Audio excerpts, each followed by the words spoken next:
Ahlan wa sahlan, selamat bertamu di Sifu Azaku Channel. Mulakan dengan Bismillah, sebarkan kebaikan, kongsi keberkatan. Assalamualaikum warahmatullahi wabarakatuh. Bismillahirrahmanirrahim. Alhamdulillahi rabbil alamin. Wassalatu wassalamu ala rasulil amin. Wa ala alihi wa ashabihi ajma'in. Amma ba'd. Allahumma alimna bima yanfa'una wanfa' bima 'allamtana wa zidna ilma. Allahumma amin. Alhamdulillah, kita bertemu lagi dalam perkongsian berkaitan dengan mata pelajaran Firaq. Untuk kali ini, tajuk perkongsian kita ialah berkaitan dengan kumpulan Al-Murji'ah. Melalui perkongsian ini, kita akan mengetahui 3 perkara asas. Yang pertama, maklumat berkaitan dengan kumpulan Murji'ah. Punca kemunculan dan sebab apa dinamakan Murji'ah. Kemudian yang ketiga, siapakah yang mendukung, mula-mula mendukung fikrah Murji'ah ini. Inilah 3 perkara yang akan dikongsikan dalam pembahasan berkaitan dengan Murji'ah yang saya bahagikan kepada 2 bahagian perkongsian. Untuk perkongsian yang pertama ini, inilah 3 perkara, dan seterusnya pada perkongsian yang akan datang kita akan melihat prinsip pegangan Murji'ah, insya-Allah. Berkaitan dengan Murji'ah ini ada beberapa isi penting. Yang pertama yang perlu kita tahu ialah siapakah yang dikatakan Murji'ah ini. Man humul Murji'ah? Jawapan dia, kamu boleh merujuk dalam buku teks muka surat 20. Mereka ialah humul jama'atul lati akharat hukma ala murtakibil kabirati ila yaumil qiyamah. Mereka ialah kumpulan yang menangguhkan akan penentuan hukum ke atas orang yang melakukan dosa besar ke hari kiamat. Menangguhkan bila? Dalam menentukan hukum orang yang melakukan dosa besar ialah ke hari kiamat. Itulah yang dinamakan Murji'ah. Iaitu kumpulan yang menangguhkan penentuan hukum ke atas orang yang melakukan dosa besar ke hari kiamat. Jadi kamu kena hafal daripada mula dari sini sehinggalah habis. Sebab semua ini penting. Kemudian fala yuqda alaihi bihukmin ma fid dunya bikaunihi min ahli jannah au min ahli nar. Jadi kumpulan Murji'ah ini tidak menentukan sebarang hukum di dunia berkaitan dengan orang yang melakukan dosa besar ni, sama ada dari golongan syurga ataupun daripada golongan neraka. Jadi semua tu diserahkan kepada Allah Subhanahu wa taala. Itulah yang dikatakan Murji'ah. Isi yang kedua ialah mengapa wujudnya ataupun sebab punca kewujudan Murji'ah. Ma sababu nash'atihim? Jawapannya ialah karihun niza'. Dia bermula dengan situasi yang berlaku pada zaman tersebut, yang seperti mana kita ketahui selepas mana kewafatan Sayyidina Ali yang dibunuh, begitu juga Sayyidina Osman yang dibunuh, berlaku konflik yang begitu besar di dalam umat Islam yang membawa kepada perpecahan, yang utama iaitu kumpulan Syiah dan juga Khawarij. Golongan yang bersetuju dengan Sayyidina Ali, Syiah, manakala golongan yang menentang Sayyidina Ali yang tidak bersetuju Sayyidina Ali menerima majlis tahkim, golongan itu keluar menentang Sayyidina Ali, dinamakan Khawarij. Kemudian Khawarij, Syiah dan Khawarij pula, mereka mengkafirkan Umayyin, iaitu mereka tidak mengiktiraf dan mengkafirkan pemerintah Umayyin, iaitu yang diketuai, yang diasaskan oleh Sayyidina Muawiyah. Ya. Jadi konflik inilah menyebabkan mereka tidak menyukai nizam, karihun nizam. Mereka tidak menyukai perkara yang berlaku pada zaman tersebut, iaitu pertumbungan di sesama umat Islam. Oleh demikian, salaku tariqan wasata. Mereka ini, Murji'ah ini telah mengambil jalan pertengahan hatta tanjaliyal fitnah. Sehingga mengambil jalan pertengahan sehingga lenyapnya fitnah. Sehingga fitnah konflik yang berlaku tersebut lenyap. Selama ada konflik, mereka mengambil jalan tidak mencampuri semana-mana pihak yang berkonflik tersebut. Tengok apa yang mereka lakukan. Walihaza imtana'u 'anil khawdi fi sya'nil mutanazi'in. Oleh kerana mereka tidak menyukai konflik tersebut, mereka imtana'u, menahan diri mereka agar tidak mendalami urusan golongan yang bertelagah, mutanazi'in. Walam yukallafu anfusahum. Walam yukallifu. Mereka tidak berusaha untuk mencari siapakah yang benar di kalangan golongan yang berkonflik tersebut. Mereka tak mau menentukan siapakah yang benar ataupun siapakah yang salah dalam puak-puak yang bertelagah tersebut. Apa yang mereka pegang ialah wa arja'u hukma fi sya'nihim ilallah. Mereka telah menyerahkan ataupun menangguhkan penentuan benar ataupun salah ataupun penentuan hukum berkaitan dengan golongan yang bertelagah tersebut kepada Allah Subhanahu wa taala. Itulah punca munculnya Murji'ah, iaitu golongan yang tidak mahu berpihak sama ada pihak di dalam pihak-pihak yang bertelagah, dan mereka mengambil pendirian menyendiri dan menyerahkan penentuan siapakah yang benar dan ataupun siapakah yang salah kepada Allah Subhanahu wa taala. Kemudian isi yang ketiga, kenapakah mereka dinamakan Murji'ah? Ini juga penting diingat kerana kemungkinan soalan dia dalam bentuk soalan berangkai. Man humul Murji'ah? Limaza sumiya bil Murji'ah? Kenapakah mereka dinamakan Murji'ah?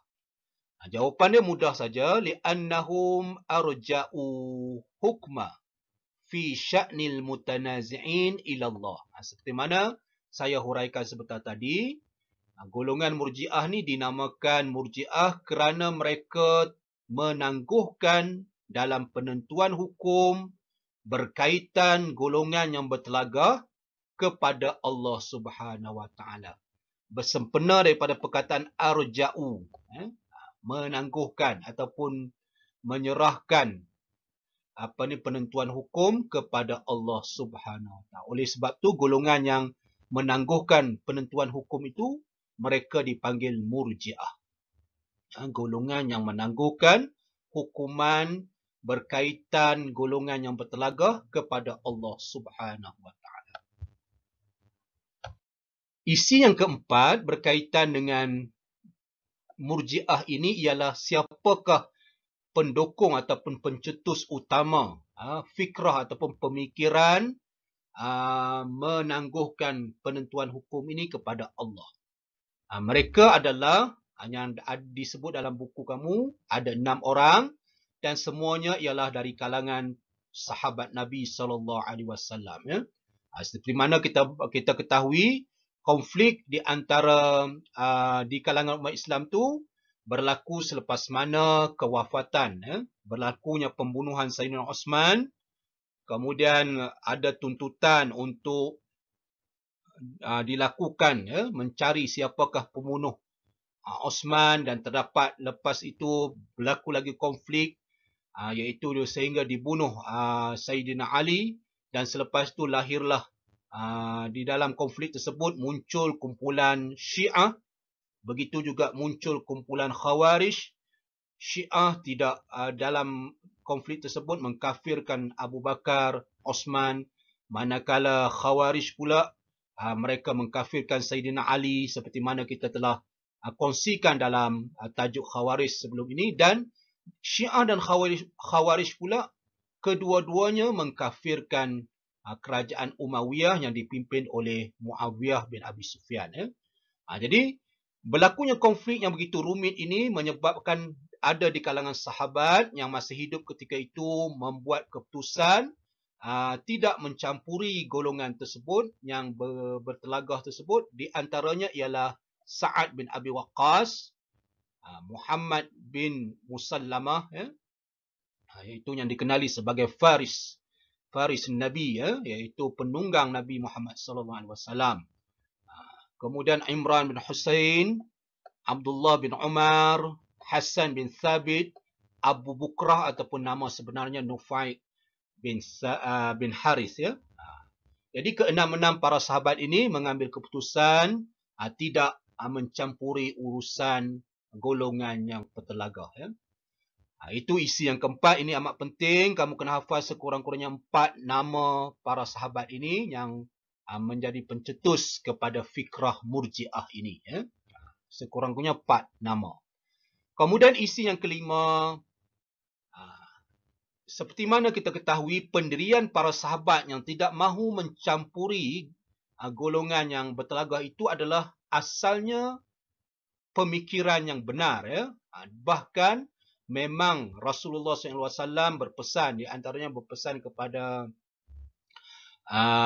di kalangan sahabat dia, untuk apabila berlaku fitnah sebegitu, hendaklah engkau mematahkan senjata, mematahkan pedang engkau dan tidak mencampuri perkara tersebut.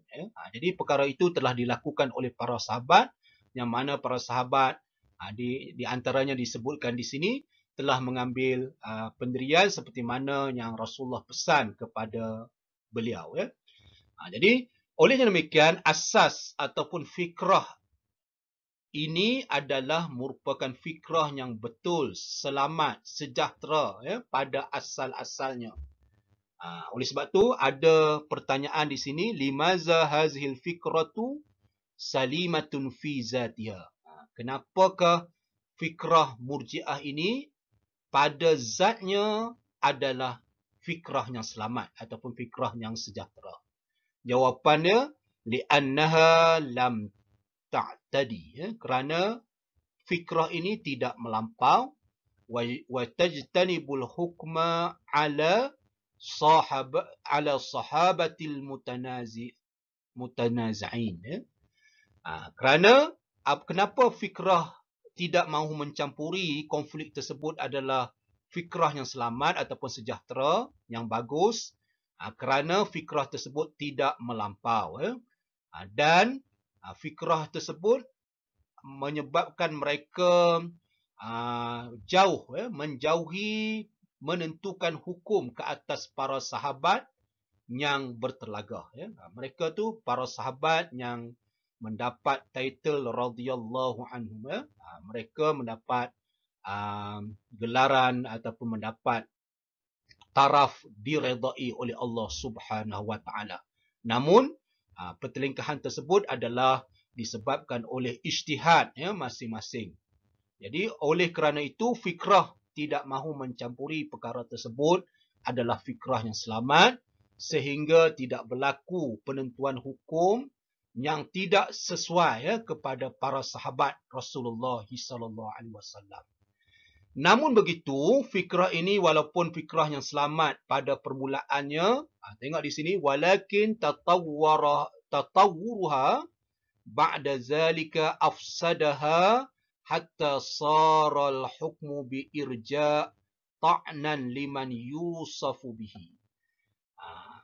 Tetapi selepas perkembangan Murji'ah ni, selepas mana walaupun pada asalnya adalah fikrah yang baik, yang selamat, namun selepas itu berlaku penyelewengan dan menyebabkan orang yang berpegang dengan pendapat ini mendapat cacian, mereka yang berpegang dengan fikrah murji'ah ini, disebabkan perkara yang penyelewengan yang berlaku selepas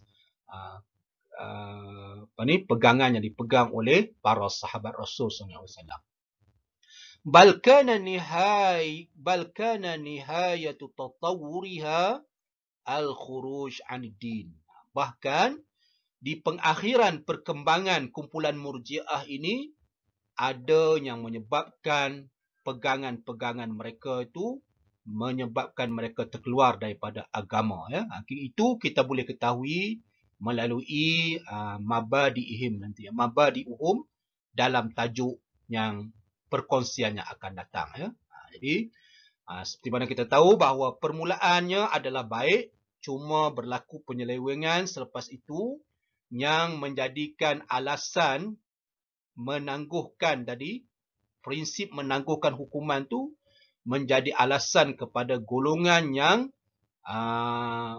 melakukan maksiat berterusan melakukan maksiat kepada Allah Subhanahu Wa Taala, ya. Yang menyebabkan akhirnya mereka terkeluar daripada agama, dan semua itu kita akan ketahui melalui perkongsian yang akan datang. Untuk bahagian yang pertama ini, itulah 5 perkara isi ataupun isi penting yang perlu diambil perhatian dan tumpuan sebagai ilmu yang pertama, yang kedua untuk persiapan menghadapi peperiksaan. Wallahu a'lam. Itulah tadi perkongsian berkaitan dengan murji'ah bahagian yang pertama, ya. Nantikan ke sambungan, ya, bagi bahagian ini, iaitu bahagian kedua. Kita akan mengetahui apakah pegangan ataupun prinsip yang menjadi pendirian, ya, kumpulan murji'ah ini.